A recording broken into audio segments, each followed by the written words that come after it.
ആൾക്കാരുടെ ചെണ്ട കൊട്ടണൊക്കെ ഉണ്ട്. ഇവന്റെ പുറത്തെ ആളാണ് അവന്. ഇവനെ കണ്ടിട്ട് പഠിച്ചതാണ് അവന്.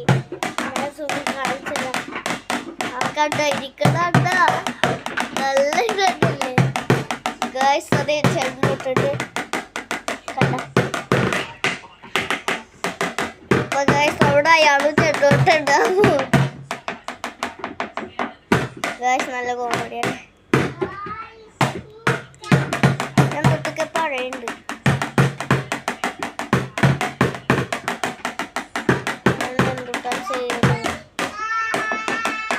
അപ്പൊ ഗൈസ് എല്ലാവരും ലൈക്കും സബ്സ്ക്രൈബ് ഒക്കെ ചെയ്തു.